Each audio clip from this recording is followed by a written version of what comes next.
अरे बच्चों और दोस्तों, देखिए एक बार फिर से आप लोगों के सामने रीजनिंग की बहुत ही इंपॉर्टेंट और शानदार वीडियो लेकर के हैं। इस वीडियो में दोस्तों हम लोग टॉप 20 क्वेश्चन को सॉल्व करने वाले हैं।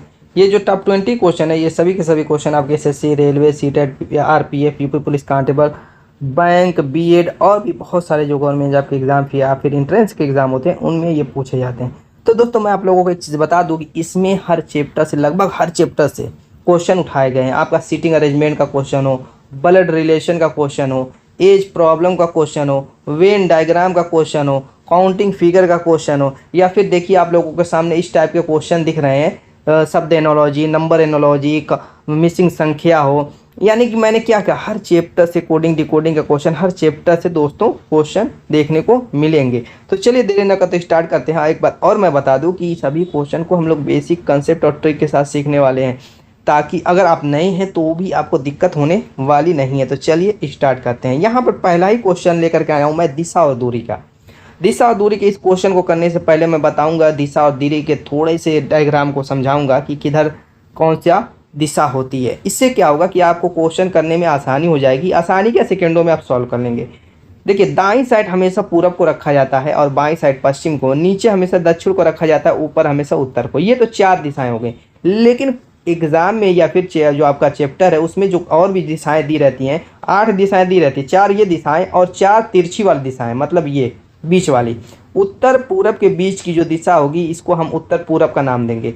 इसी तरीके से दक्षिण पूरब के बीच की दिशा को हम दक्षिण पूरब का नाम देंगे। इसी तरीके से दक्षिण पश्चिम की बीच की दिशा को दक्षिण पश्चिम और उत्तर पश्चिम के बीच की दिशा को उत्तर पश्चिम का हम नाम देंगे। ये 8 जो दिशाएं हैं, इन्हीं 8 दिशाओं पे पूरा आपका चैप्टर खत्म हो जाएगा। तो चलिए अब पढ़ते हैं क्वेश्चन को और सॉल्व करते हैं। कह रहा है कि राज अपने दफ्तर से पश्चिम दिशा की ओर चलता है एवं 100 मीटर सीधा चलने के बाद दाईं ओर मुड़कर 100 मीटर चलता है। कह रहा कि राज नाम का कोई बंदा है, मान लीजिए उसका दफ्तर यहाँ पे था। कह रहा है कि वो पश्चिम दिशा की ओर चलता है, पश्चिम इधर था, इधर कितना चलता है, 100 मीटर चलता है। और 100 मीटर चलने के बाद कह रहा है कि 100 मीटर सीधा चलता है और सीधा चलने के बाद कह रहा है दाईं ओर मुड़ता है। जब वो पश्चिम दिशा की ओर दोस्तों जाएगा और दाईं ओर मुड़ेगा, हमेशा दिमाग में एक चीज़ डाल लीजिए, पश्चिम दिशा की तरफ है और दाएं मुड़ेगा तो ऊपर जाएगा। आप भी अपने माइंड में अपने माइंड में सोच सकते हैं, अपने माइंड में इस तरीके का डायग्राम बना सकते हैं कि अगर आप पश्चिम दिशा में जा रहे हैं तो दाएं मुड़ेंगे तो किधर जाएंगे, ऊपर जाएंगे। ठीक है। और जो ये ऊपर की दिशा होती है, ये भी मैं बता दूं, ये दिशा होती है उत्तर वाली दिशा, जो कि आपके डायग्राम में यहाँ पे दिख रही होगी। उत्तर दिशा ऊपर वाली, अब उत्तर दिशा में होगा यहाँ। आगे क्या करेगा कि फिर वो बाईं ओर मुड़कर 50 मीटर चलता है। अब उत्तर दिशा की ओर का एक खासियत है कि जिधर मुड़ने के लिए कहेगा, दाएं मुड़ने के लिए कहेगा तो अपने दाएं मुड़ेंगे, बाएं मुड़ने के लिए कहेगा तो आप अपने बाएं मुड़ेंगे। यानी जिधर की उसकी दिशा होगी आपकी भी उधर ही दिशा होगी। तो दोस्तों कह रहा है कि फिर वो बाईं ओर मुड़कर 50 मीटर चलता है तो आप भी बाईं ओर मुड़ेंगे और 50 मीटर चलेंगे। क्लियर हो गया। अब क्या कह रहा है कि वो अपने शुरू के स्थान से किस दिशा की ओर खड़ा है। शुरू का स्थान आपका यहाँ पे था और अब यहाँ पे आ गया है, तो ये दिशा पूछ रहा है, ये वाली।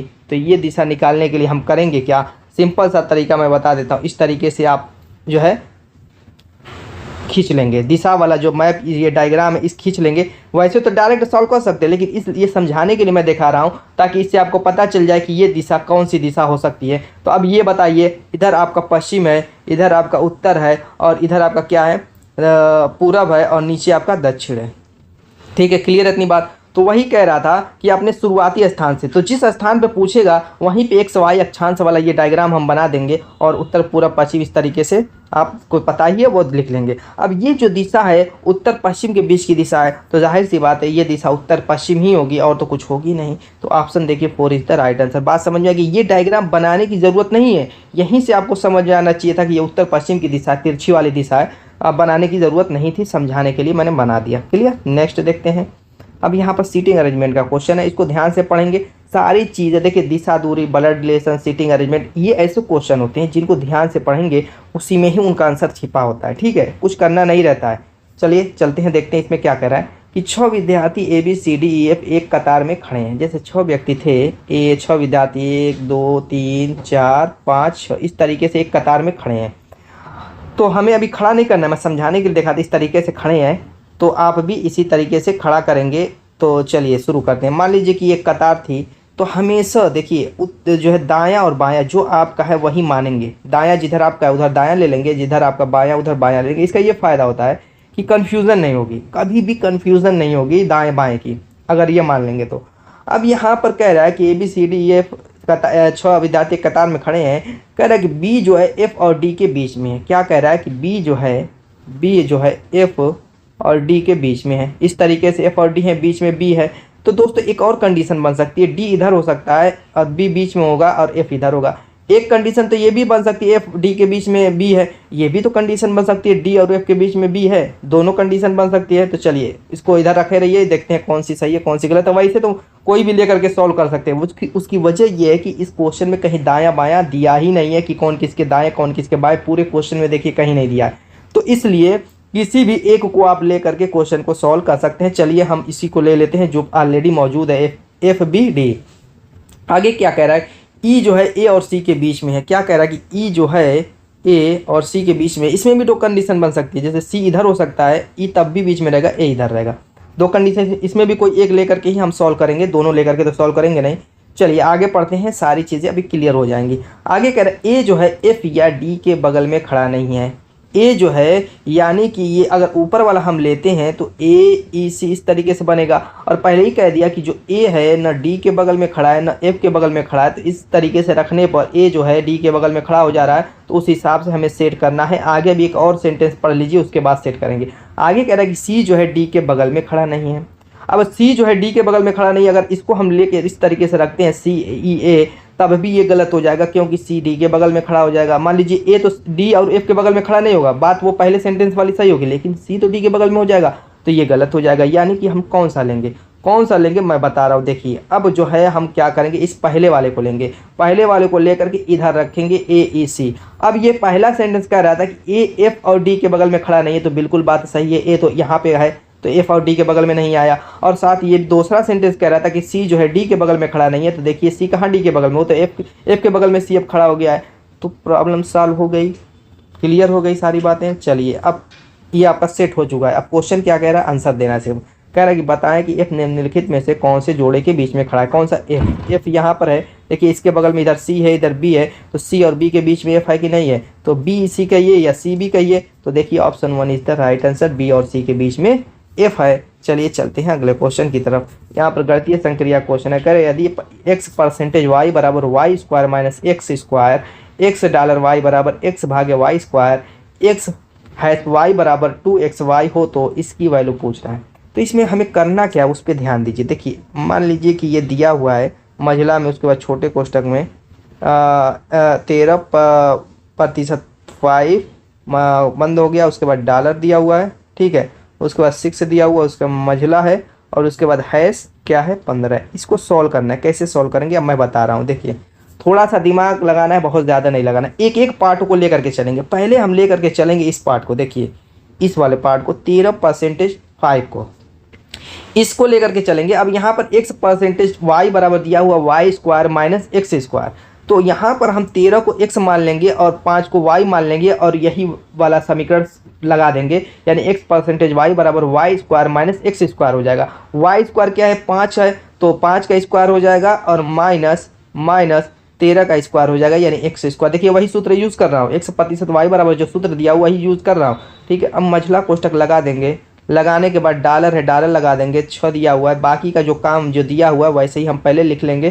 क्योंकि अभी इसे हमें सॉल्व करना है। ये देखिए 50 25 हो जाएगा, और ये आपका 13 13 ये में 169 हो जाएगा। और दोस्तों सेम काम फिर वही कर लेंगे, बाकी का 6 और ये आपका हैश एंड 50, ठीक है। इधर का काम अभी करना नहीं है जब तक ये सॉल्व नहीं हो जाएगा। अब देखिए घटा लीजिए, 169 में से घटाएंगे तो माइनस में वैल्यू आएगी, माइनस 144 हो जाएगा। और उसके बाद क्या हो जाएगा दोस्तों, डॉलर आपका हो जाएगा, क्या हो जाएगा डॉलर, और यहाँ पर 6 हो जाएगा और मझला बंद कर दीजिए, मझला कोष्टक बंद हो जाएगा और ये हैश हो जाएगा और ये 15 हो जाएगा। क्लियर हो गया। अब देखिए ये पूरा खत्म हो चुका है मैटर। अब हम क्या करेंगे, ये जो दिया हुआ इस मझला वाले कोष्टक में, अब इसको हम क्या करेंगे, एक को x और एक को y मान लेंगे, और यहाँ पर देखिए x डॉलर y जो दिया हुआ है वैल्यू x भागे y स्क्वायर वो वाला सूत्र लगा देंगे। ऐसे ही बनता जाएगा, अभी बारी बारी देखते रहिए। अब यहाँ पर क्या करेंगे, x डॉलर y, देखिए x की वैल्यू माइनस 144 है और डॉलर दिया हुआ है, y की वैल्यू 6 है, तो x जो है क्या करेंगे माइनस 144। अब यहाँ पर क्या होगा, भागे हो जाएगा, भागे 6 हो जाएगा। क्लियर है। 6y² है, सॉरी देखिए वहाँ पे y² है तो यहाँ पे 6 का स्क्वायर 36 हो जाएगा। यानी 36 से हम क्या करेंगे कि -144 में भाग दे देंगे। x डॉलर y की वैल्यू देखिए x भागे y² दिया हुआ है तो वही मैंने अप्लाई कर दिया। तो अब यहाँ पर मझला लगा दीजिए और हैश आपका 15 हो जाएगा। अब यहाँ पर भाग दीजिए तो 4 बढ़ जाएगा तो माइनस क्या हो जाएगा 4 हो जाएगा। माइनस में तो माइनस ही में वैल्यू आएगी और उसके बाद हैश 15 हो जाएगा। अब यहाँ पर फिर वही काम करेंगे, 4 को x मानेंगे, 15 को y मानेंगे और x हैश y की वैल्यू यहाँ पे देखिए आगे दी हुई है। यहाँ पर देखिए आपकी क्वेश्चन में x हैश y बराबर 2xy दिया हुआ है तो क्या करेंगे 2 लिखेंगे और x की वैल्यू -4 है और y की वैल्यू 15 है। अब सबका गुणा कर दीजिए, 15 चौको 60, 60 दूना 120 यानी कि -120 यही लास्ट आपका आंसर हो जाएगा। Option D is the right answer. समझ में आ गई बात, क्लियर है, कोई दिक्कत नहीं होने वाली। चलिए आगे देखते हैं। हर क्वेश्चन दोस्तों मैंने क्या कहा अपने आप में एक यूनिक और मज़ेदार क्वेश्चन है। एज प्रॉब्लम का क्वेश्चन देखते हैं क्या कह रहा है। कह रहा है ए और बी की आयु का अनुपात 4 संबंधी 5 का है। क्या कह रहा है कि ए और बी की आयु का अनुपात 4 संबंधी 5। तो क्या आप संबंधी को बटे में नहीं लिख सकते, यानी कि ए बटे में बी नहीं लिख सकते और ये आपका 4 बटे में 5 नहीं हो जाएगा? कोई दिक्कत है यहाँ पर। अब यहाँ से हमें बी की वैल्यू पहले निकाल लेनी है। क्यों मैं ऐसा कर रहा हूँ अभी आगे समझ में आ जाएगा आप लोगों को। तो बी की वैल्यू यहाँ से निकाल लेंगे तो यहाँ पर बी इधर जाएगा तो ऊपर चला जाएगा तो मैं बी को ऊपर ले ही लिया हूँ और 5 ये ए के साथ आएगा, 5a हो जाएगा और 4 क्या होगा ए के नीचे में आ जाएगा, यानी 5 बटे में 4a हो जाएगा। क्लियर, यहाँ पर कोई दिक्कत? ये आपको समीकरण 1 ले लेते हैं। जब भी एज प्रॉब्लम का क्वेश्चन दिखे तो उसको समीकरण द्वारा ही सॉल्व किया जा सकता है, ठीक है। और भी होते हैं कुछ तरीके जो कि बहुत आसान होते हैं, तो वो उस टाइप का क्वेश्चन रहेगा तो उसको सॉल्व करेंगे। चलिए आगे देखते हैं। कह रहे कि यदि ए की वर्तमान आयु और बी की 5 वर्ष बाद की आयु का अंतर 3 वर्ष है। क्या कह रहा है? ए की वर्तमान आयु, यहाँ पे देखिए दोस्तों एक मिस्टेक हुई है। मिस्टेक ये हुई है कि ये बी होना चाहिए, ये ए होना चाहिए। आप सॉल्व करके देख लीजिएगा, अगर इसको हम ए मानते हैं, इसको बी मानते हैं जो क्वेश्चन में दिया हुआ है, तो वहाँ पे माइनस में वैल्यू आ जाएगी। तो इसीलिए यहाँ पर मिसप्रिंट हुआ, ये बी है ये ए है, ठीक है। तो इसको भी आप बना लीजिएगा। तो कह रहे कि यदि बी की वर्तमान आयु, मान लेते बी की वर्तमान आयु बी है, ठीक, और ए की 5 वर्ष बाद की आयु, ए की 5 वर्ष बाद की आयु क्या होगी? मान लीजिए ए की वर्तमान आयु ए है तो ए की 5 वर्ष बाद की आयु ए प्लस 5 हो जाएगी। और क्या कह रहा है? 5 वर्ष बाद की आयु का अंतर, यानी इन दोनों का अंतर कह रहा है कि अगर 3 वर्ष है, क्या है 3 वर्ष है, तो दोस्तों कह रहा है ए और बी की कुल ए और बी की कुल वर्तमान आयु कितनी होगी? यानी ए और बी का मान निकाल करके क्या कर देना है? जोड़ देना है और कुछ करना नहीं है। चलिए अब यहाँ पर हम अपना काम निपटाते हैं। इस बी की वैल्यू को यानी 5 बटे 4 ए को यहाँ पर रख देंगे तो 5 बटे में 4 ए माइनस ये कोष्टक तोड़ देते हैं -5 बराबर 3 हो जाएगा। अब इस 5 को उधर लेके जाएंगे तो ये जुड़ जाएगा और इसी के साथ साथ इसमें एलसीएम भी ले लेते हैं, 4 हो जाएगा, यानी 5a - 4a हो जाएगा और ये उधर जाएगा तो उसको अभी लेकर के चले जाएंगे। ठीक है, समझ में आ रही कि नहीं बात? इसको चलिए थोड़ा सा अभी लीपा पोती हो जाएगा तो आपको कहेंगे कि समझ ही में ना आया। चलिए पहले एक लाइन हम कर लेते हैं, ठीक है। 5 बटे में 4a माइनस a बराबर ये क्या हो जाएगा? 3 + 5 हो जाएगा। क्लियर। अब यहाँ पर एलसीएम ले लेते हैं, 4 आएगा और ये 5a हो जाएगा और ये -4a हो जाएगा। क्लियर एलसीएम से। अब यहाँ पर 5a में से 4a घटेगा तो सिर्फ a बच जाएगा और इधर आपका 8 है तो यहाँ पर क्या हो जाएगा? a बटे में 4 बराबर 8, यानी कि a बराबर क्या हो जाएगा? 8 × 4 यानी कि 32। ठीक। अब a की वैल्यू यहाँ पर रख देते हैं तो b बराबर क्या हो जाएगा दोस्तों? 5 बटे में 4 × 32, यहाँ पर काटेंगे 8 बढ़ जाएगा यानी 8 × 5 = 40, यानी b बराबर 40। ठीक।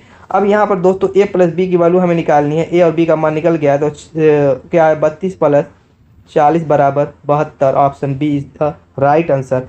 समझ में आ गई बात? कोई दिक्कत की बात तो है नहीं। नेक्स्ट कैलेंडर का क्वेश्चन कह रहा है कि यदि 29 सितंबर 1906 को रविवार था, क्या था? 29 सितंबर 1906 का रविवार था तो 30 दिसंबर 1906 को कौन सा दिन होगा? देखिए ईयर नहीं चेंज हो रहा है, इस चीज़ पे हमेशा ध्यान दीजिएगा। अगर ईयर चेंज ना हो, सिर्फ महीने और दिन चेंज हो, तो उसको सॉल्व करने का तरीका ये है कि जैसे 29 सितंबर लिखा हुआ, 29 सितंबर हम लिख लेंगे। अब 29 सितंबर से कह रहा है तो 29 सितंबर में और कितने दिन बचे हुए हैं उसको हम लिखेंगे। अप्रैल, नवंबर, जून, सितंबर, ये 30 का महीना होता है। कौन कौन? अप्रैल, नवंबर, जून, सितंबर, ये 30 का महीना होता है। तो इसमें बचे हुए कितने दिन? 1 दिन बचे हुए हैं। ठीक है। अब सितंबर के बाद कौन सा महीना आएगा? आप कहेंगे कि अक्टूबर आएगा। अक्टूबर दोस्तों अप्रैल, नवंबर, जून, सितंबर ये 30 का होता है तो बाकी 31 का होगा। अक्टूबर के बाद नवंबर आएगा। अब नवंबर भी दोस्तों कितने का होता है? 30 का होता है। और उसके बाद हम दिसंबर में पहुंचेंगे तो 30 दिसंबर तक की बात कर रहा था तो 30 दिसंबर में हम आएंगे। 30 दिसंबर की बात कर रहे हैं तो जितने दिन में कहेगा 30 दिसंबर कह रहे हैं तो 30 ही जोड़ेंगे। 15 दिसंबर तक कहेगा तो 15 दिसंबर जोड़ेंगे, 10 दिसंबर तक कहेगा तो 10 दिसंबर जोड़ेंगे, या और भी जो भी महीना रहेगा। तो इस तरीके से हम सेट करेंगे। 29 सितंबर से 30 दिसंबर तक हम आएंगे और उसमें जितने भी दिन गुजरे हैं उन दिनों की संख्या हमें निकालनी है। क्लियर है? कोई भी महीना डेट दे देगा और अगले महीना डेट की जिस तक की बात, जहाँ से तहाँ तक की बात करेगा, उसके अंदर जितनी दिन आएंगे उन्हीं को हमें जोड़ना है। तो वही मैंने काम किया है। तो 30 30 60, 30 90 हो जाएगा 92। अब इस 92 को हमें रखना है यहाँ पे और इसमें 7 से भाग देना है। क्यों 7 से मैं भाग दे रहा हूँ? क्योंकि सप्ताह में 7 दिन होते हैं, हमें विषम दिन निकालना है। तो 7 से भाग देंगे, 7 1 7, बचेगा 2, 2 उतारेंगे, 7 3 21। तो क्या हम इससे मतलब रखेंगे? बिल्कुल नहीं। हम जो रखेंगे मतलब इससे रखेंगे जो आपका शेष आया 1। अब दोस्तों कह रहा था कि 29 सितंबर 1906 को रविवार था, यानी संडे था। तो कह रहा था कि 30 दिसंबर 1906 को कौन सा दिन आएगा? जो शेष बचा हुआ है वही हम संडे में जोड़ देंगे। 1 आया तो 1 जोड़ेंगे, 2 आया तो 2 जोड़ेंगे, 5 आया तो 5 जोड़ेंगे। जो शेष बचेगा वही हम क्या करेंगे? 6 से ज़्यादा तो शेष आएगा नहीं। 7 से जब भाग दे रहे हैं तो 6 से ज़्यादा तो शेष आएगा नहीं, बात बराबर है। 7 आएगा तो फिर 0 हो जाएगा। तो यहाँ पर संडे में 1 जोड़ देंगे, 1 शेष आया तो आपका हो जाएगा मंडे, यानी कि सोमवार। Option 2 is the right answer. समझ में आ गया होगा कैसे हम सेकेंडों में इस क्वेश्चन को सॉल्व करते हैं। नेक्स्ट देखते हैं। यहाँ पर कह रहा है कि 72 और 24 49 बन रहा है। यहाँ पे दोस्तों एक चीज़ देखिए, फिगर में मैं बता दूँ, जब जहाँ पर आपको मिसिंग संख्या दिखे, सपोज कीजिए यहाँ पे मिसिंग संख्या निकालनी, तो हमें देखना है ये कि वहीं पे जो दूसरे फिगर में मिसिंग संख्या, जैसे इसमें इस डायग्राम में ये मिसिंग संख्या है, ये सॉरी जो संख्या दी हुई है, मिसिंग संख्या की जगह पे जो अगले फिगर में संख्या दी हुई है, उस संख्या की लॉजिक ढूंढेंगे कि आखिर वो कैसे संख्या आई है। अगर वो लॉजिक हमें पता चल जाएगी तो सेम इसमें अप्लाई करके ये संख्या हम निकाल लेंगे। यही तरीका होता है फिगर वाले में। तो देखिए, बाहर बाहर वालों की हेल्प से ही अंदर वाली आती है संख्या, इतना आप लोगों को पता होना चाहिए। तो चलिए 72 24 और 18 17 से हम 49 लाते हैं। अगर हम इस 72 24 को जोड़ दें तो 4 2 6 हो जाएगा, 7 2 9 96 हो जाएगा। इसी तरीके से इधर का भी 18 और 17 जोड़ दें तो आपका 35 हो जाएगा। और इन दोनों को घटा दें तो दोस्तों कितना आएगा? 1 आएगा, 61 आ रहा है, 49 नहीं आ रहा है। चलिए कोई बात नहीं, एक काम करते हैं, जोड़ने के बजाय हम घटा लेते हैं इन दोनों को। क्या करते हैं? घटा दे। 72 में से अगर हम 24 को घटाएं यहाँ पर तो दोस्तों कितना आ जाएगा? 12 हो जाएगा, 8 4 12, और ये आपका 6 बचेगा, 48 हो जाएगा। इनमें से घटाएं तो दोस्तों कितना बचेगा? 18 में 17 1। अब 49 लाना है तो उस कंडीशन में दोनों को जोड़ेंगे तभी आपका 49 आएगा। क्लियर है? वही काम यहाँ पर भी करते हैं। एक काम करते हैं, 42 में से 29 को घटा लेते हैं तो 12 9 3 12, और ये 3 हो जाएगा, 13 हो जाएगा बचेगा। अब यहाँ पर भी वही काम करते हैं, 5 हो जाएगा तो इन दोनों को जोड़ लेते हैं। कितना हो जाएगा? 13 5 18 हो जाएगा, जो कि आपका आंसर हो जाएगा। Option A is the right answer. Clear? देखिए जिसका आंसर आता रहेगा दोस्तों आप लोग कमेंट करते रहिएगा। चलिए यहाँ पर देखिए सीरीज का क्वेश्चन है, कह रहा है कि कौन सी मिसिंग संख्या यहाँ पर आएगी। तो हमें ये चेक करना है कि ये किस पैटर्न में आगे बढ़ना है। बस इतना ही चेक कर लेंगे, अभी धड़ा से सॉल्व हो जाएगा। चलिए 17 से क्या बनना है? आप कहेंगे 17 2 19 +2 हो रहा है, +2 हो रहा है। क्लियर? अब उसके बाद क्या हो रहा है? 19 से 22 बनना है तो +3 हो रहा है। 22 से 27 बनना है +5 हो रहा है। 27 से 34 में दोस्तों क्या हो रहा है? प्लस, देखिए तो 7 हो रहा है, +7 हो रहा है। अब नेक्स्ट क्या आएगा? तो यहाँ पर ध्यान देंगे तो 2 प्लस हुआ, 3 प्लस हुआ, 5 प्लस हुआ, 7 प्लस हुआ। यहाँ पर देखिए 2 से 3 प्लस हो रहा है। यहाँ पर तो 1 बढ़ोतरी हो रही है, लेकिन उसके बाद 2 की बढ़ोतरी हो रही है। 3 2 5, 5 2 7। शुरू में 1 की बढ़ोतरी हुई, उसके बाद 2 2 की बढ़ोतरी हुई है। अगर दोस्तों यहाँ पर 2 के बजाय 1 होता तो हम 9 ऐड कर सकते थे, क्योंकि ये विषम संख्याएं थी, लगातार क्रमागत विषम संख्याएं के रूप में बढ़ता। लेकिन यहाँ पर 2 दे करके मैटर को फंसा दिया है, तो हम 9 नहीं जोड़ेंगे। यहीं पे गलती कर देंगे बच्चे। तो वही मैं समझाने की, जब ये 2 दे दिया तो कुछ ज़रूर बात होगी। 2 3 5 7 के रूप में ये आगे बढ़ रहा है। तो देखिए क्या है, अगर आप लोगों को अभाज्य संख्या पता होगी, क्या अभाज्य संख्या, प्राइम नंबर, तो आप समझ गए होंगे ये क्या चीज़ दी हुई है। ये सभी की सभी क्या है? क्रमागत अभाज्य संख्याएं आ रही हैं, 2 3 5 7, और नेक्स्ट अभाज्य संख्या 11 आएगी। अभाज्य संख्या पता है? नहीं पता है तो 1 सेकंड में सुन लीजिए। वो संख्याएं जो खुद से कटे 1 से कटे, जैसे 2 है 2 से कटेगी 1 से कटेगी, 3 जो है 3 से कटेगी 1 से कटेगी, 5 जो है 5 से कटेगी 1 से कटेगी, 7 जो है 7 से कटेगी 1 से कटेगी, 11 जो है 11 से कटेगी 1 से कटेगी। इसके अलावा किसी से भी नहीं कटेंगी। और 9 ऐसी संख्या थी जो दोस्तों 9 से कट रही थी, 3 से कट रही थी, 1 से कट रही थी, 3 संख्याओं से कट रही थी। तो ये अभाज्य संख्या नहीं, क्योंकि 3 से ये भाज्य हो रही, तो कहाँ से अभाज्य संख्या होगी? अब ये संख्या दोस्तों अभाज्य के रूप में आगे बढ़ी, अभाज्य संख्याओं के रूप में। तो नेक्स्ट 11 हम प्लस करेंगे तो 11 ऐड करेंगे तो 11 में 34 ऐड करेंगे तो 45 हो जाएगा। Option B is the right answer. Next देखते हैं, कोडिंग डिकोडिंग का क्वेश्चन है। कह रहा है कि एक्शन बराबर 432, मूवी बराबर 250 है, तो एलईडी बराबर क्या होगा। यानी कि जिस सांकेतिक भाषा में, जिस कोड भाषा में एक्शन को 432 लिखा गया, मूवी को 250 लिखा गया, एलईडी को क्या लिखा जाएगा। देखिए एक चीज़ मैं बता दूं दोस्तों, ऐसे क्वेश्चन को हम सॉल्व कैसे करते हैं, A to Z अगर आपको नंबरिंग याद है 1 से लेकर 26 तक, तो यहाँ पे इसकी ज़रूरत पड़ती है, कहीं कहीं ज़रूरत पड़ती है, कहीं कहीं दूसरी भी ट्रिक लग सकती है, ऐसी नहीं कि इसी पे, लेकिन आप याद कर लीजिएगा ये चीज़ जो है आपको याद करनी है। और साथ साथ इनका उल्टा क्रम, जैसे ए का जेड होता है उल्टा क्रम, बी का जो है दोस्तों वाई होता है, इसी तरीके से सी का एक्स होता है, ये सारे उल्टे क्रम याद करने हैं। और इसके लिए आप लोगों को रखने की ज़रूरत नहीं, 20-25 क्वेश्चन ऐसा सॉल्व करेंगे तो याद हो जाएगा। अब चलिए यहाँ पर एक्शन को मैं उठाता हूँ, पहले एक्शन से 432 देखते हैं कैसे बना हुआ है। तो एक्शन में ए है, ए पहले नंबर पर आता है, सी तीसरे पे, टी 20 पे, आई 9 पे, ओ 15 पे और एन 14 पे। अगर मैं सबको ऐड कर लूँ तो 3 1 4 24, 24 और 9 33 हो जाएगा, 33 10 43, 5 48, 48 और 10 58 और 4 62 आ रहा है। 62 से 432 क्या बन सकता है, देखिए तो 62 से 432 6 चौको 24, 6 8 48 नहीं बनेगा।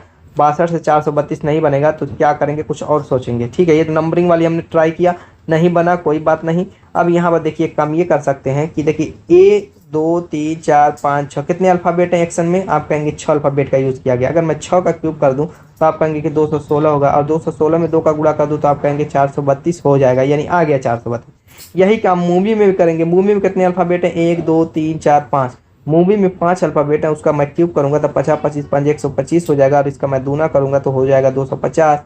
दोस्तों बिल्कुल सही है, तो इसी ट्रिक से इसका आंसर आप लोगों को कमेंट कर देना है। चलिए चलते हैं अपने नेक्स्ट क्वेश्चन की तरफ। यहाँ पर वेन डायग्राम का क्वेश्चन, इसमें क्या करना रहता है कि जो नाम दिए रहते हैं, जितने नाम है, जैसे महिलाएं, मानव, शेर, 3 नाम है तो 3 सर्किल का यूज़ करेंगे और इनके एक एक नाम देंगे। जैसे ये महिला का एक नाम दे देंगे, एक महिला का सर्किल ले लेंगे, एक मानव का सर्किल ले लेंगे और एक शेर का। ठीक, अब हमें इसमें ये देखना रहता है कि इनमें रिलेशन किस टाइप का है, वही रिलेशन ही लगा करके इसमें जो है डायग्राम बनाना रहता है और कुछ नहीं करना रहता।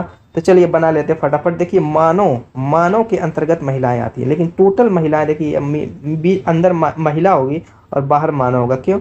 क्योंकि टोटल मानव महिला नहीं होते हैं, महिलाएं भी होती हैं और पुरुष भी होते हैं। जैसे मानव अगर हैं तो कुछ महिला भी होती है, यानी कि महिला भी होती है, पुरुष भी होती है, तो ये मिलकर के मानव बनते हैं।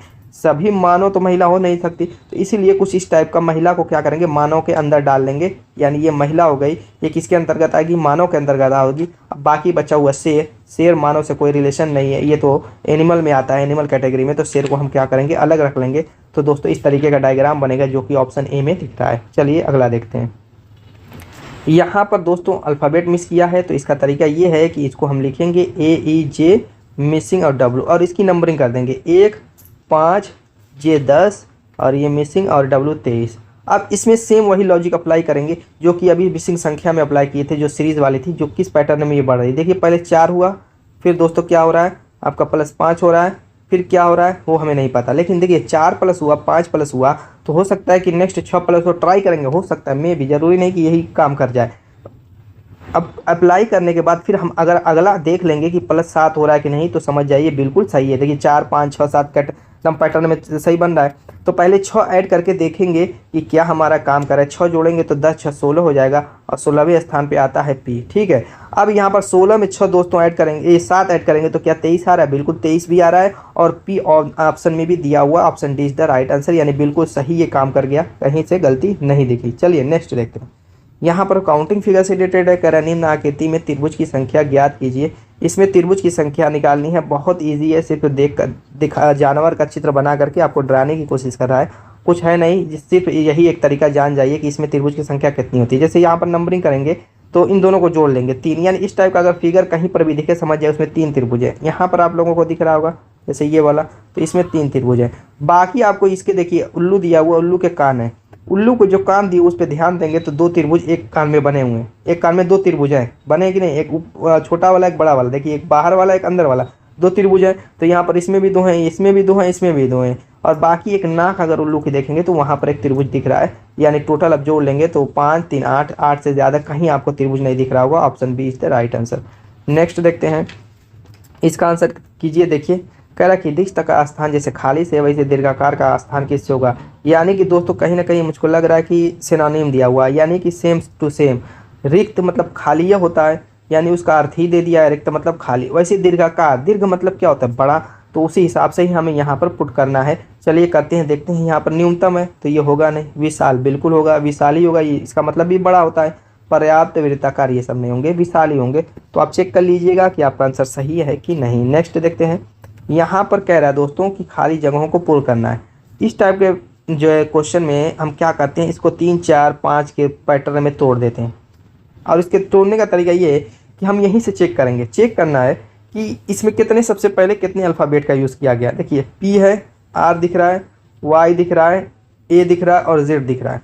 5 अल्फ़ाबेट हैं, पी है, आर है, वाई है, ए है, जेड है। इसके अलावा कुछ अल्फ़ाबेट इसमें नहीं दिख रहा है। यदि 5 अल्फ़ाबेट का जब यूज़ किया गया तो हम 5-5 के पैटर्न में इसको तोड़ेंगे। जैसे यहाँ पर 5 हो गया, 2, 2, 4 और ये जेड पे 5 हो गया और फिर 5, यानी 3 ही आपके जोड़े बने हुए हैं, 3 तो बने हुए हैं। तो अब यहाँ पर हम करेंगे क्या, देखिए पी आर, आर के बाद खाली है तो आर के बाद हम आगे वाले जोड़े में देखेंगे यहाँ पर कि आर के बाद दिया क्या, ए दिया हुआ है तो हम ए को यहाँ पर फिल कर देंगे। ठीक, अब उसके बाद वाई है तो कहीं पर देखेंगे क्या वाई के बाद कुछ दिया हुआ है, नहीं दिया हुआ है, लेकिन लास्ट में यहाँ पर देखिए यहाँ पर भी जेड है, लास्ट में यहाँ पर भी, दोनों जोड़े में लास्ट वाले में लास्ट में जेड दिया हुआ है। तो इसमें पहले वाले में जेड कहीं पर है नहीं तो लास्ट ही में जेड आ रहा है, तो लास्ट में हम जेड फिल कर देंगे। अब पूरा का पूरा मैटर सॉल्व हो गया, यानी कि यहाँ पर हम पी भरेंगे, R A Y Z, P R A Y Z हो गया। Praise praise praise. चलिए क्या क्या आपने फिल किया, A Z P Y R Y, A Z P Y R Y, A Z P Y R Y, option A is the right. चलिए अगला देखते हैं क्या कह रहा है। यहाँ पर डाइस का क्वेश्चन है, थोड़ा सा माचिस की डिब्बी जैसा बनाया हुआ है, उससे कोई फर्क नहीं पड़ता, रूल सब में एक ही समान लगेगा, कुछ अलग थलग नहीं लगेगा। कह रहा है निम्नलिखित पासे में लाल के विपरीत फलक पर कौन सा कलर होगा। इसको सॉल्व करने का तरीका ये होता है कि जिसके विपरीत पहले उसको हम ढूंढेंगे। जैसे लाल के विपरीत पूछ रहा है तो लाल यहाँ पर है। उसके अलावा हम ये देखेंगे कि कोई ऐसा है जो कि दोनों में कॉमन हो। तो आप देखिए हरा ऐसा है कि जो दोनों में कॉमन है, जो कॉमन रहेगा वहीं से हम क्या करेंगे, क्लॉकवाइज घुमा देंगे, इसको क्लॉकवाइज इस तरीके से घुमाएंगे। और मान लीजिए कि हरा था, हरा से लाल पर आए, जहाँ जहाँ जाएंगे अब क्लॉकवाइज घूमते हुए वो लिख देंगे। उसके बाद लास्ट में पीला। सेम काम इसमें भी करेंगे, जो कॉमन है वहीं से घुमाएंगे। तो लाल था, लाल पे गए, उसके बाद किस पे आए, सॉरी हरा था, पहला क्या है जहाँ से घुमा रहे कॉमन वाला, हरा, तो हरा लिखेंगे। हरा के बाद किस पे आए हैं, गुलाबी पे आए हैं, और उसके बाद काला पे। अब इस तरीके से हम राउंड फिगर दिखाएंगे, एक दूसरे में घेर लेंगे और कॉमन वाले को छोड़ दीजिए, बाकी जो जिसके अंदर है वो उसके अपोजिट है यानी विपरीत फलक पर आएंगे। जैसे लाल के विपरीत गुलाबी, पीले के विपरीत काला। तो लाल के विपरीत पूछ रहा था तो गुलाबी आपका आंसर हो जाएगा, option B is the right answer. Next देखते हैं। यहाँ पर दर्पण प्रतिबिंब है, दर्पण प्रतिबिंब की ट्रिक जान लीजिए, उसके बाद सॉल्व कर लेंगे। जैसे मान लीजिए यहाँ पर इसमें देखिए फिगर दिया हुआ, अक्षर दिया हुआ, या फिर दोस्तों आपके जो है अंक दिए हुए हों, सभी के सभी पर ये ट्रिक समान काम करेगी। ऐसा नहीं कि कोई अलग थलग काम करेगी, सब पर समान काम करेगी। तो जैसे मान लीजिए कि यहाँ पर अल्फ़ाबेट से शुरू करते हैं, अल्फ़ाबेट ऐसे है तो इसका दर्पण प्रतिबिंब कैसे बनेगा, ये लेफ्ट टू राइट ऐसे दाएं बाएं घूम जाते हैं, ऐसा बन जाएगा। लेकिन एक चीज़ और इसमें मैं बता दूं कि अगर यहाँ पर 2-3 रहे, जैसे मान लीजिए कि आपका ई हो जाए और आपका क्या हो जाए, पी हो जाए, तब क्या होगा, तो क्या आपका ये बनेगा, बताइए ये बनेगा, नहीं ये गलत हो जाएगा। ये पहले पूरा लेफ्ट टू राइट घूमेगा यानी कि आर पी ई होगा, और उसके बाद आपस में ये अपने आप में घूमे में भी घूमेंगे, यानी पहले पूरा घूम जाएगा लेफ्ट टू राइट, उसके बाद अपने आप में घूम करके इस तरीके का बनेंगे, इस तरीके का। समझ में आ गई। अब फिगर पर भी सेम यही काम करता है, ऐसा नहीं कि कोई अलग थलग काम करेगा। जैसे मान लीजिए कि हाँ एक चीज़ मैं बता, जो बीच का हिस्सा रहेगा फिगर में वो कभी चेंज नहीं होता है। यहाँ पर देखिए, अब इस फिगर पर ध्यान दीजिए, ठीक। अब इस फिगर पे ध्यान देंगे तो एक बेलन है, बेलन के बीच में ये 2 लाइनें हैं, तो ये बीच वाली जो 2 लाइनें हैं वो अपनी जगह पर ही रहेंगी। इसका दर्पण प्रतिबिंब बनेगा तो वो अपनी जगह पर ही रहेंगी, वो कहीं पर भी नहीं जाएंगी। अब यहाँ पर ये जो त्रिभुज बना हुआ है ये क्या होगा, यहाँ पर अगर दर्पण लगा दिया जाए तो ये चेंज होकर के ऐसे हो जाएगा।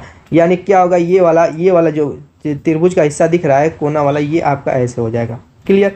और साथ साथ जो इसमें मान लीजिए कि ये एरो वाला हिस्सा इस तरीके से बना हुआ है, वो भी क्या होगा, वो भी चेंज होकर के कुछ ऐसे बन जाएगा। ये आपका ऐसे बनेगा, ठीक है। ये आपका एरो वाला हिस्सा है, छोटा है, समझ जाइएगा कैसा है, ठीक है। इस तरीके से देखिए, इसमें थोड़ा सा मिस्टेक हो गई, थोड़ा साफ बना देता हूँ ताकि आपको समझ में आ जाए, ठीक है। ये आपका यूँ बन जाएगा ऐसे। अब देखिए इस टाइप का फिगर कौन सा आपको दिख रहा है, तो आपको डी दिख रहा है, option D is the right answer. चलिए नेक्स्ट देखते हैं। कह रहा है कि नीचे दिए घन में फलक एस के विपरीत कौन सा अक्षर होगा? Open dice. ओपन डाइस की ट्रिक ये होती है कि दोस्तों जैसे 1 2 3 4 है, सीधी सीधी लाइन में जो रहते हैं नंबर 1 2 3 4 सीधी सीधी लाइन में, वो एक छोड़े एक विपरीत जाते हैं, यानी 1 3 के विपरीत होगा 2 4 के, एक छोड़े एक जाते हैं। और अगल बगल अगर कोई दे दिया है तो ये एक दूसरे के विपरीत हो जाते हैं। तो वही काम यहाँ पर भी होगा। Z क्या होगा? V के विपरीत हो जाएगा। Y क्या होगा? U के विपरीत होगा। T S के विपरीत हो जाएगा। तो S के विपरीत पूछ रहा था तो T आपका आंसर हो जाएगा। Option B is the right. Next, यहाँ पर कह रहा है निम्न आकृति में वर्ग की संख्या कितनी होगी? तो इसमें 2 तरीका मैं बताऊंगा, उसको जानिए। कोई वर्ग दिया हुआ है, जैसे ये वर्ग है, इसमें अगर सिर्फ प्लस चिन्ह बना दिया जाए, प्लस चिन्ह, तो इसमें वर्ग की संख्या 5 हो जाती है। आप भी काउंट कर सकते हैं 1 2 3 4, ये छोटे छोटे और एक बड़ा वाला मिलकर के 5। क्लियर? और अगर इस तरीके का हो डायग्राम, जैसे 3x3 या 4x4 के शेप में इस तरीके से, तो इसमें वर्ग की संख्या कैसे निकालेंगे? इसमें नंबरिंग कर लीजिए, ज़्यादा होता है। इसमें भी नंबरिंग करके निकाल सकते हैं। जो मैं रूल बताने वाला हूँ इस पर भी वो फॉलो करके 5 वर्ग की संख्या आ जाएगी, निकाल सकते हैं। वो भी मैं भी बता रहा हूँ, देखिए कैसे। चलिए, यहाँ पर अगर 3x3, तो यहाँ पर भी नंबरिंग करेंगे 1 2 3, तो दोनों तरफ से 3 3 हो, दोनों तरफ से 4 4 हो, यानी कि दोनों तरफ से 5 5 हो, इस तरीके से हो। तो वह निकालने के लिए क्या करेंगे? सबसे बड़े का स्क्वायर करेंगे, जैसे 3 सबसे बड़ा नंबर है, उसके बाद 2 का स्क्वायर करेंगे, उसके बाद 1 का सबसे छोटे का, और लिखते जाएंगे। 3 3 9, 2 3 4, 1 1 1, 9 4 13 14 हो गया। देखिए यही रूल इसमें भी अप्लाई कर सकते हैं, जैसे 1 2 1 2, ठीक है। तो यहाँ पर 2 का स्क्वायर करेंगे और 1 का स्क्वायर करेंगे, 2 2 4, 1 1 1, 4 1 5 हो गया। 5 वर्ग हुआ कि नहीं हुआ? तो दोस्तों ऐसे भी कर सकते हैं। जो ट्रिक मैं बताऊंगा ऐसा नहीं कि सिर्फ इसी पे ही अप्लाई करने पर होगा। हाँ, देखिए दोनों तरफ से बराबर हो, 4 4 का हो, 5 5 का हो, 6 6 का शेप हो, तो ये अप्लाई करेंगे। ठीक, ऐसा ना हो कि एक तरफ से 2 आ जाए, जैसे इस तरीके का आ जाए, तो उसका तरीका अलग होता है। नेक्स्ट वीडियो में कमेंट करेंगे तो मैं बता दूंगा। जैसे इधर से 2 है, इधर से 3 है, जैसे इधर से गिने 1 2 3, लेकिन इधर से गिनेंगे तो 1 2 हो जाएगा। ठीक है, तो इस पर अलग तरीका है, वो कमेंट करेंगे तो बताऊँगा नेक्स्ट वीडियो में। चलिए पहले इसको कर लेते हैं, इतनी चीज़ें मालूम होंगी। चलिए अब यहाँ पर फिगर में देखिए, ये जो आपको फिगर दिख रहा है, ये वाला, ये बड़ा वाला 3x3 के शेप में है, जो कि इस टाइप का है। तो इसमें कितने हो जाएंगे? 14 हो जाएंगे। क्लियर? अब यहाँ पर देखिए अंदर यहाँ पर ये जो आपका वर्ग बना हुआ है, यही प्लस वाला है। 1 में 5, इसमें भी वही हाल है, इसमें भी 5, और इसमें भी वही हाल है, इसमें भी 5, यानी कि 5 दिए 15 और 14 कितना हो जाएगा? 29। Option D is the right answer. Next, यहाँ पर कह रहा है कि सही क्रम में व्यवस्थित कीजिए। कैसे व्यवस्थित करेंगे? चलिए करते हैं। यहाँ पर सबसे पहले हम जानेंगे क्या चीज़ें दी हुई हैं। ज़्यादातर आपके दैनिक जीवन में यूज़ होने वाली चीज़ें, या आपके दैनिक जीवन में घटने वाली जो घटनाएं हैं, वही सारी चीज़ें इसमें दी रहती हैं। ऐसा नहीं कि कुछ अलग थलग दिया रहेगा। बहुत कम ऐसा चांस रहता है कि साइंस से उठा करके या हिस्ट्री से उठा करके दे दे, लेकिन ज़्यादातर मैंने देखा है 90% जो क्वेश्चन है वो आपके फिजिकली चीज़ें होती हैं, अलग थलग नहीं होती। चलिए देखते हैं क्या दिया हुआ। शिशु है, बूढ़ा है, वयस्क है, किशोर है, बच्चा है। तो इसको हम क्या करेंगे? बढ़ते या घटते क्रम में सेट करेंगे, या फिर जो है स्टार्टिंग से एंडिंग पॉइंट की तरफ बढ़ना, उधर से सेट करेंगे। 2 तरीका होता है। तो यहाँ पर देखिए किस तरीके का है। यहाँ पर शिशु है, बूढ़ा है, वयस्क है, बच्चा है, किशोर, यानी कि जो बच्चा पैदा होता है उससे लेकर के बुढ़ापे तक की चीज़ें दी हुई हैं।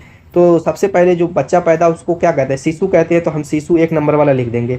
थोड़ा सा बड़ा होता है तो उसको बच्चा कहते हैं, यानी 5 नंबर वाला, तो उसको लिख देंगे। उससे थोड़ा सा बड़ा होता है तो उसको किशोर कहते हैं, 4 नंबर वाला। उससे बड़ा होता है तो वयस्क कहते हैं, 3, और लास्ट में जो बूढ़ा हो जाता है 2। 1 5 4 3 2, 1 5 4 3 2, option C is the right answer. Next, यहाँ पे ब्लड रिलेशन का क्वेश्चन है। ब्लड रिलेशन के क्वेश्चन में देखिए कड़ियाँ जोड़ते हैं। जब कड़ियाँ जुड़ेंगी तभी आंसर आएगा। आप उंगली पे या दिमाग में अगर सोच करके करना चाहेंगे तो आंसर गलत हो जाएगा और टाइम भी बर्बाद होगी। जो मैं तरीका बता रहा हूँ यही तरीका आपको एग्जाम में फॉलो करना है। क्या कह रहा है? क्यू आर की माँ है, तो इसी तरीके से हम लिखेंगे क्या? क्यू, इसी तरीके से जो मैं बता रहा हूँ वैसे ही कीजिएगा, समझ में आ जाएगा अभी। क्यू आर की माँ है तो हम क्यू लिखेंगे, एरो दिखा करके, आर पे माँ दिखा देंगे। आगे कह रहा है पी क्यू का पति है, तो क्यू यहाँ पर है, पी से जोड़ेंगे उसको, पी, तो क्यू का क्या है? पति है। जो जिसका रहेगा एरो उधर की तरफ रहनी चाहिए, इससे पता चले कि पी क्या है? क्यू का पति है, क्योंकि एरो उधर दिखा रही है। ठीक है, इस चीज़ पर भी एरो की तरफ ध्यान देना है। आगे कह रहे हैं एस आर का भाई है। अब यहाँ पर आर यहाँ पर है और एस यहाँ पर है, तो कह रहे हैं एस जो है आर का क्या है? भाई है। देखिए सारी चीज़ें मैं उसी तरीके से बना रहा हूँ। फिर कह रहा है पी एस से क्या संबंध रखता है, यानी पी जो है एस का क्या लगता है? पी का एस से क्या संबंध है? क्वेश्चन क्या कह रहा है देखिए, उस पर ध्यान दीजिए। पी का एस से क्या संबंध है? पी का एस से क्या संबंध है? इसके कहने का मतलब है पी एस का क्या लगता है? पी एस का क्या लगता है? तो पी जो है इस एस का क्या लगता है, हमें यही जानना। तो यहाँ से देखेंगे, देखिए क्यू जब आर की माँ है, क्या क्यू आर की माँ है, ठीक, और पी जो है क्यू का जब पति है, तो जब ये पति है तो ये पी आर का भी पिता होगा कि नहीं होगा, पिता होगा कि नहीं। पी क्यू का पति है, क्यू आर की माँ है, तो पी जो है आर का पिता होगा। इतना कंफर्म हो गया। अब यहाँ पर एक चीज़ और ध्यान दीजिए कि जब एस जो है आर का भाई है, तो उस कंडीशन में पी इस एस का भी पिता होगा कि नहीं होगा। जब आर का भाई एस आर का भाई है और पी आर का जब पिता है, तो पी एस का भी पिता होगा। तो वही पूछ रहा था, पी एस का क्या लगेगा, पी एस का पिता लगेगा। Option C is the right. चलिए अगली तरफ देखिए कितनी आसानी से हो गया, बताइए क्वेश्चन। ब्लड रिलेशन का क्वेश्चन जिसमें अक्सर बच्चे क्या होते हैं, फंस जाते हैं। ऐसे करेंगे तो कुछ मुश्किल काम नहीं होगा। यहाँ पर कह रहा है नीचे दिए गए विकल्पों से संबंधित आकृति का चयन कीजिए। यहाँ पर कह रहा है कि जैसे पहली आकृति का संबंध दूसरी आकृति से है, वैसे तीसरी आकृति का संबंध चौथी आकृति से कैसा होगा। अब चौथी आकृति हमें बनाने के लिए पहली और दूसरी में देखेंगे कि क्या लॉजिक है। कुछ लॉजिक मुझको नहीं दिख रही है। लॉजिक यही दिख रही है कि ये जो सर्किल है छोटा सा, वो अपनी जगह पे है, वो अपनी जगह पे है। बाकी जो ये त्रिभुज है वो क्या 180 डिग्री घूम जा रहा है, यानी कि त्रिभुज ऐसे था तो ये क्या हुआ, ऐसे घूम के हो गया, बस और कुछ नहीं हुआ। सेम काम यहाँ पर भी वही करना है, यानी कि ये सर्किल जो है इस तरीके से वर्ग है, ये जो सर्किल है वो तो अपनी जगह पे रहेगा। बाकी ये जो है पूरा घूमेगा तो ये कुछ ऐसे घूम करके हो जाएगा, नोक नीचे हो जाएगा, और ये आपका इस तरीके से दिया हुआ है और इसको हम बना लेंगे, ठीक है। और जब घूमेगा ये, तो ये जो दो लाइन इधर दी हुई है, ये दो लाइन इधर इस साइड आ जाएगी और एक लाइन इस साइड आ जाएगी। तो इस टाइप का देखिए, पहला ही option A is the right answer. Clear है। तो दोस्तों उम्मीद है कि वीडियो पसंद आएगी। मिलेंगे शानदार धमाकेदार टिप्स के साथ अब नेक्स्ट वीडियो में। तब तक के लिए बाय बाय।